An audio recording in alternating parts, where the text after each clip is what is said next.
வணக்கம். நான் உங்கள் அன்பான சயின்டிஃபிக் வேதிக் அஸ்ட்ராலஜர் அஸ்ட்ரோ ரஞ்சி பேசுகிறேன். நல்லது நினைப்போம், நல்லதே நடக்கும்.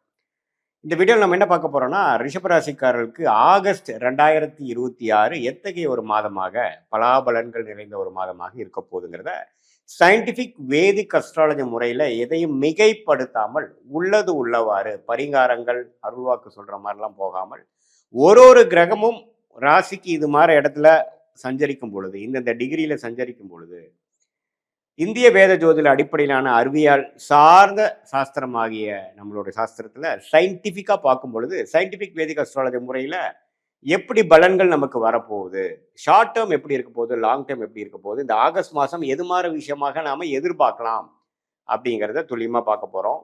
இப்ப பாருங்க, ரிஷபராசிக்காரர்களுக்கு இந்த மாதம் ஆரம்பிக்கும் பொழுதே ராசி அதிபதியாகிய சுக்கிரன் 5ஆம் இடத்துல இருக்கிறார்.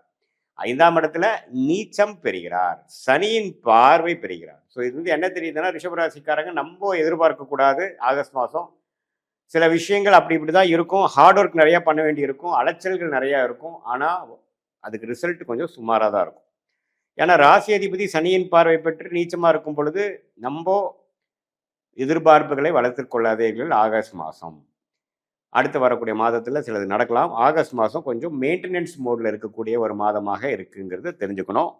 யோகமான கிரகமாகிய புதன் பாருங்க, 2ஆம் இடத்துலேருந்து 3ஆம் இடம் 2வது நாள்லேயே மாறுறார். ஸோ 3ஆம் இடத்துல கடகத்திலேயே குருவோட கிட்டத்தட்ட 23 நாள் இருந்துட்டு கடைசி ஒரு வாரம் தான் பார்த்தீங்கன்னா 4ஆம் இடத்துக்கு சிம்மத்துக்கு வரார். இது ரெண்டுமே பரவாயில்லை. ஏன்னா குரு ஒரு இடத்துல சிம்மத்தில் வந்து நட்பு வீட்டில் இருக்கிறார். ஒரு 20 நாள் 21 நாள் ஒரு 3 வாரம் குருவோட சேர்ந்திருக்கார். ஸோ 2ஆம் இடங்கிற தனஸ்தானாதிபதி குருவோட சேர்ந்திருக்கிறதுனால பண விஷயத்துக்கு பிரச்சனை இல்லை. பண போக்குவரத்து வந்துட்டு போயிட்டு இருக்கும். அது ஒன்றும் பெரிய சங்கடங்கள் இருக்காது. குழந்தைகள் விஷயங்கள், படிப்பு விஷயங்கள், டெக்னிக்கலான சில விஷயங்கள், புத்தி கூர்மையான விஷயங்கள் கொஞ்சம் பழக்கம் போல் நல்லா வேலை செய்யும். ஆனால் ஃபிசிக்கலாக வேலைகள் அதிகமாக இருக்கும். கொஞ்சம் போட்டு படுத்துங்கிறத நீங்கள் வேலையில் இருக்கிறவங்க, தொழிலில் இருக்கிறவங்களுக்கு நீங்கள் தெரிஞ்சுக்கணும். அதே மாதிரி மற்றதெல்லாம் எப்படி போயிட்டு இருக்குன்னு பார்த்தா, செவ்வாய்ங்கிற கிரகமே பாருங்க 2ஆம் இடத்துல இருக்கிறார். ஸோ குடும்பஸ்தானம், வாக்குஸ்தானம், தனஸ்தானத்தில் செவ்வாய் இருக்கும் பொழுது 7ஆம் வீட்டு அதிபதி இருக்கும் பொழுது சில நண்பர்களால, சில பங்குதாரர்களால நீங்கள் யாரை டெய்லி அசோசியேட் பண்ணுறீங்களோ அவங்களால சில வரவுகள் இருக்குது. ஆனாலும் சில ஆர்கியூமெண்ட்ஸ் வரக்கூடிய அமைப்புகளும் இருக்குது. கொஞ்சம் பொறுமையாக பேச்சு விஷயத்தில் கொஞ்சம் சட்டுன்னு பேசாமல் கொஞ்சம் பொறுமையாக போய்க்கக்கூடிய அமைப்புகள் நல்ல அமைப்புகளாக இருக்கும். ஏன்னா நமக்கு ராசி அதிபதி நீச்சமாக போயிருக்கு பாருங்க. ஸோ நாம் பாட்டு கடன் நம்ம நினச்சதெல்லாம் பேசுகிறோம்னா ஆல்ரெடி நம்ம கரெக்டாக பேசுகிறோமாங்கிறது தெரியாது. ஸோ அதனால் கொஞ்சம் பொறுமையாகவும் நிதானமாகவும் புத்தி கூர்மையை யூஸ் பண்ணி சமயோஜிய புக்தியோடு நம்ம செயல்படக்கூடிய ஒரு மாதமாக ரிஷபராசிக்காரருக்கு இருக்குது. இந்த காலத்தில் வந்து புதுசாக அதை ஆரம்பிக்கிறேன் இதை ஆரம்பிக்கிறேங்கிறதெல்லாம் கொஞ்சம் யோசிச்சு பண்ணணும். இல்லைன்னா அடுத்து வரக்கூடிய ராகுகதி பயிற்சிக்கு அப்புறம் பண்ணலாம். அதை வரக்கூடிய அடுத்த வீடியோவில் பார்க்கலாம். இந்த மாதம் நீங்கள் என்னன்னா பண விஷயம் இருக்கிறத அப்படியே மெயின்டைன் பண்ணிக்கலாம். என்னென்ன உறவுகள் சம்மந்தப்பட்ட விஷயங்கள், குழந்தைகள் சம்மந்தப்பட்ட விஷயங்கள், வியாபாரம், தொழில், அது மாதிரி விஷயங்களை பண்ணிக்கலாம். இந்த மாதத்தில் நம்ம வந்து வேலை மாறலாமா, இந்த நேரத்தில் நம்ம புதுசாக ஒன்று ஆரம்பிக்கலாமா அப்படின்னு கேட்டால் நோ. ஏன்னா நமக்கு ராசி அதிபதி பலமாக இல்லை. ஸோ அதனால் இப்போ நம்ம எடுக்கக்கூடிய முடிவுகள் கொஞ்சம் பின்வளைவுகளை கொடுக்கக்கூடிய அமைப்புகள் இருக்கக்கூடிய அமைப்பு இருக்கிறதுனால கொஞ்சம் பொறுமையாக விவேகமாக, வேகத்தை காட்டிலும் விவேகமாக செயல்பட வேண்டும் என்பதை நாம் தெரிந்து கொள்ள வேண்டும். மற்றபடி பார்த்தீங்கன்னா குருவின் பார்வை 11ஆம் இடத்துல இருக்க சனிக்கு விழுகிறதுனால சனி 11 இருக்கிறது மிகப்பெரிய ஒரு சப்போர்ட். அப்படி ஒன்றும் பெருசாக வாழ்வாதாரம் இழக்கிற அளவுக்கு மோசமாக இல்லை. ஏன்னா சனி 11லேருந்து குரு பார்வை பெறும் பொழுது அது சனி தசையே போயிட்டு இருக்கக்கூடிய ரிஷபராசிக்காரங்களுக்கெல்லாம் இன்னுமே நல்ல பலன்கள் தான் இருக்க போகுது. அதனால் தவறு இல்லை. 5ஆம் இடத்துல சுக்கிரன் இருக்கிறதுனால இந்த காதல் விஷயங்கள், பெண்கள் விஷயத்துலலாம் இது கொஞ்சம் ரிஷபராசிக்காரர்கள் கொஞ்சம் கேர்ஃபுல்லாக இருங்க. ஏன்னா சுக்கிரன் வந்து 5ஆம் இடத்துல வரார், நீச்சப்பட்டிருக்கிறார், சனியின் பார்வை பெறுகிறார். ஸோ அப்படிங்கிறப்போ கொஞ்சம் நமக்கு எல்லை மீறிய உறவு, ஒரு லீகலான ஒரு விஷயத்தில் இல்லாமல் கொஞ்சம் முறையற்ற சில விஷயங்கள், கள்ளக்காதல், அது மாதிரி விஷயங்கள் எல்லாம் கொஞ்சம் நடக்கக்கூடிய அமைப்புகள் அந்த மாதிரி இருக்கிறவங்களுக்கு வர வாய்ப்பு இருக்குது.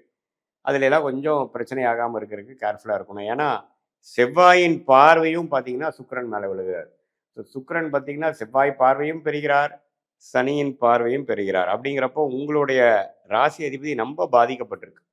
ஸோ அதனால் டக்கு டக்குன்னு நம்ம முடிவு பண்ணி எமோஷன்ஸ்க்கு இடம் கொடுத்து உங்களுடைய விருப்பங்கள் வந்து கொஞ்சம் கண்ட்ரோல்டாக வச்சுட்டு ரொம்ப இன்ஸ்டிங்டிவாக நம்மளுடைய விஷயத்தை வந்து போனோம்னா அதுக்கு சில பிரச்சனைகள் வரக்கூடிய அமைப்புகள் இருக்குது. கொஞ்சம் கவனமாக இருக்கணும். மற்றபடி பார்த்தீங்கன்னா மாணவர்கள் நல்லா படிக்கக்கூடிய அமைப்பு, காம்படிட்டிவ் எக்ஸாம்ஸ் கிளியர் பண்ணக்கூடிய அமைப்பு, டெக்னிக்கலாக நிறையா விஷயம் கற்றுக்கக்கூடிய அமைப்பு, அதெல்லாம் நல்லா இருக்குங்க.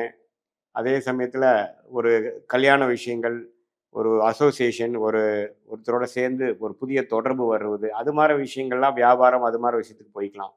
இந்த பெண்கள் விஷயங்கள், இந்த காதல் விஷயங்கள் மட்டும்தான் கேர்ஃபுல்லாக இருக்கணுமோ ஒழிய, வியாபார விஷயங்கள்லாம் கொஞ்சம் நீங்கள் குருவின் பார்வை வந்து நல்லா இருக்கிறனால கண்டிப்பாக வந்து நீங்கள் ஒரு புதிய கான்டாக்ட் மூலமாக ஒரு ஆர்டர் எடுக்கிறது, ஒரு புதிய கான்டாக்ட் மூலமாக ஒரு ஜாப் ஆஃபர் நமக்கு கிடைக்கிற மாதிரி ஒரு இன்டர்வியூ அரேஞ்ச் பண்ணுறது, அது மாதிரி விஷயங்கள்லாம் குருவின் பார்வை 7ஆம் இடம், 9ஆம் இடம், 11ஆம் இடத்துல இருக்கிறதுனால கண்டிப்பாக சில லாபங்கள், சில நல்ல தொடர்புகளும் நமக்கு கிடைக்கும். ஸோ இதுதான் ரிஷபராசிக்கு ஓவராலாக பார்க்கும் பொழுது ஓரளவுக்கு கேர்ஃபுல்லாகவும் பொறுமையாகவும் கவனமாகவும் இருக்கக்கூடிய அமைப்பு இருக்குது. அதே சமயத்தில் சில சிரத்தையான சில வேலைகளை செய்து சாதிக்கக்கூடிய அமைப்புகளும் இருக்குமே ஒழிய, எடுத்துமா கவுத்தமான்னு போகக்கூடிய ஒரு முக்கிய முடிவுகள் எடுக்கிறதுக்கெல்லாம் வந்து கண்டிப்பாக நீங்கள் கேர்ஃபுல்லாக இருக்கணும். மற்றபடி பார்த்தீங்கன்னா பெண்கள் வந்து சுக்கிரனே பாதிக்கப்பட்டிருக்கிறதுனால உங்களுடைய ஹெல்த் கொஞ்சம் பார்த்துக்கணும். அந்த மாதவிடாய் பிரச்சனை, பெண்களுக்கே வரக்கூடிய பிரச்சனையெல்லாம் கொஞ்சம் இந்த மாதம் கொஞ்சம் தூக்கலாக இருக்கலாம். ஸோ அவங்களாம் கொஞ்சம் ஹெல்த்தை வந்து மெயின்டைன் பண்ணிக்கணும். அதுக்கு தகுந்த ட்ரீட்மெண்ட் டாக்டர்லாம் பார்த்து பண்ணிக்கக்கூடிய அமைப்புகள் இருக்குது. வண்டி வாகனம் கொஞ்சம் கேர்ஃபுல்லாக வச்சுக்கணும். ஏன்னா சனி செவ்வாய் தாக்கங்கள் சுக்கிரனுக்கு இருக்கிறதுனால ஒரு நல்ல வண்டி வந்து கொஞ்சம் கேர்ஃபுல்லாக வச்சுக்கலைன்னா சர்வீஸ் விடணும், பிரச்சனை ஆகுங்கிற அளவுக்கு ரிஷபராசிக்காரர்களுக்கு வரக்கூடிய அமைப்புகள் இருக்குது.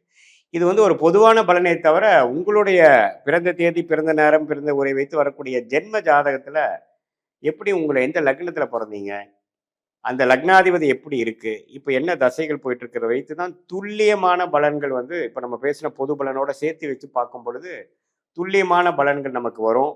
அடுத்து வரக்கூடிய 3 மாதம், அடுத்து வரக்கூடிய 6 மாதம் எப்படி இருக்க போகுது, சயின்டிஃபிக் வேதிக் அஸ்ட்ராலஜி முறையில் நம்ம ஒன்று ஒன்றும் பார்க்கும் பொழுது எப்படி வந்து உங்களோட யோகமான தொழில் என்ன, எந்த துறையில் அதிக லாபம் வரும், எந்த துறையை நமக்கு ஆகாது, வியாபாரமா தொழிலா, வெளிநாடா, அல்லது உத்தியோகம்னு எடுத்துட்டோன்னா நம்ம ப்ரைவேட் செக்டாரா அல்லது அரசு உத்தியோகமா, எது மாதிரி துறை நமக்கு வரும், மீடியா துறையா, அல்லது படிப்பு பார்த்தீங்கன்னா படிப்பு சார்ந்த தொழில் தான் பண்ணுவீங்களா, அல்லது வேற மாதிரி லைனில் போவீங்களா, அல்லது மெடிக்கல் ரிலேட்டட் ரியல் எஸ்டேட் அது மாதிரியா, அல்லது ஐடி சாஃப்ட்வேரா, அல்லது எதுவுமே இல்லாமல் அக்ரோ ரிலேட்டடாக போவீங்களா, எது வந்து உங்களுக்கு நல்லா இருக்குங்கிறது உங்களுடைய ஜாதகத்தில் இருக்கிற ஒரு கிரகத்தோட ஸ்தானபலம், திக்பலம், திருப்பலத்தை வைத்து டிகிரி அடிப்படையில் பார்த்து சயின்டிஃபிக் வேதிக் அஸ்ட்ராலஜி முறையில் நம்ம பார்க்கும் பொழுது அடுத்து வரக்கூடிய வாழ்க்கையில் எடுக்கக்கூடிய முடிவுகளை சரியான முடிவுகளாக எடுத்து தேவையற்ற முயற்சிகளை தவிர்த்து வாழ்க்கையில் எளிதில் வெற்றி பெற முடியும் என்று சொல்ல விரும்புகிறேன். மீண்டும் மற்றொரு காணொளியில் சந்திப்போம்.